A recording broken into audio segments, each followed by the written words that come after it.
Kasih karunia dan damai sejahtera Allah Bapa kita dan anaknya Tuhan Yesus Kristus menyertai saudara. Amin.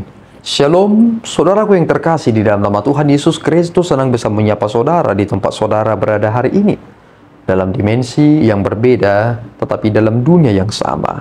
Sebagai insan yang diciptakan untuk Tuhan sebelum melakukan rangkaian aktivitas kita pada hari ini. Marilah kita mengawalinya dengan memuliakan Tuhan lewat pujian kita dan mendengarkan firman Tuhan.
Rasul 27 ayat 15. Kapal itu didanainya dan tidak tahan menghadapi angin berhaluan.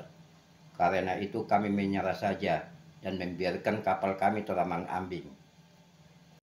Saudaraku yang terkasih di dalam nama Tuhan Yesus Kristus, para nelayan sudah tahu pada bulan-bulan berapakah lautan itu akan dilanda badai. Ada yang mengatakan angin selatan, angin barat, dan angin timur. Dan teks kita pada hari ini menunjukkan bahwasannya Rasul Paulus dalam kapal ini menghadapi badai yang disebut dengan angin timur laut. Dan kemudian pada akhirnya mereka berserah dengan ucapan, kami menyerah saja dan membiarkan kapal kami terombang-ambing. Tetapi kemudian ketika kita membaca secara menyeluruh teks ini, Rasul Paulus pada akhirnya memberikan semangat kepada mereka-mereka ini yang sudah putus harapan itu, yang sudah putus asa itu, dengan berkata, malaikat telah berkata kepadaku, aku akan menghadapi penghakimanku, yakni bertemu dengan kaisar. Di sini ia berkata bahwasanya, aku tidak akan mati di sini dan kamu juga tidak akan mati di sini. Bukankah kita melihat di sana ucapan Paulus itu memberikan kelegaan kepada orang-orang di sana, tetapi hal itu ternyata ingin berkata tentang kematiannya. Bagaimana kematian kita akhirnya memberikan ketenangan kepada orang lain. Itulah yang terjadi dalam kisah ini. Dia berkata demikian kepada orang-orang di sana. Dan sama halnya tentang kematian Yesus Kristus. Kematian Yesus Kristuslah yang pada akhirnya membuat kita menjadi tenang. Kita terombang-ambing. Kita tidak memiliki tujuan yang jelas. Karena keberdosaan itu hanya akan membawa seseorang itu kepada maut dan penghakiman yang kekal. Tetapi berkat kematian Yesus Kristus yang terombang-ambing itu mendapatkan harapan karena ada kepastian tentang masa depan. Inilah yang dibicarakan oleh firman Tuhan.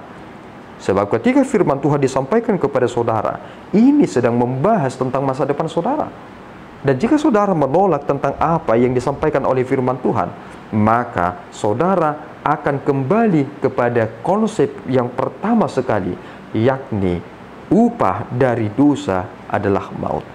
Saudaraku yang terkasih, meskipun kita kerap berada di dalam ketidakpastian dalam hidup ini, teruslah memiliki harapan. Seperti Paulus yang mampu menenangkan hati itu, demikianlah kita ternyata dibawa kepada dunia yang penuh dengan kebimbangan ini. Jangan menjadi orang yang memperkeruh persoalan. Jika seseorang telah mengalami penderitaan, jangan saudara menambah-nambah lagi penderitaan mereka. Tetapi jadilah seperti Paulus yang memberikan mereka kelegaan meskipun dia sebenarnya berada di dalam kesesakan. Kiranya Tuhan menolong kita. Amin, kita berdoa. Ya Tuhan, kami bersyukur atas berkat-Mu. Kami mengerti ya Tuhan, mengapa Paulus berada di dalam kapal ini. Ia menenangkan mereka-mereka yang sudah putus asa itu, bahwa penghakimannya menjadi gambaran masa depan mereka akan hidup. Tuhan, bimbinglah kami untuk dimanapun kami berada, kami menjadi berkat. Kami hidup di dalam firman-Mu, dan itu cukup bagi kami dan akan memuliakan-Mu. Kami hanya membutuhkan firman-Mu yang menolong kami dan menuntun kami, dan itu adalah kepastian.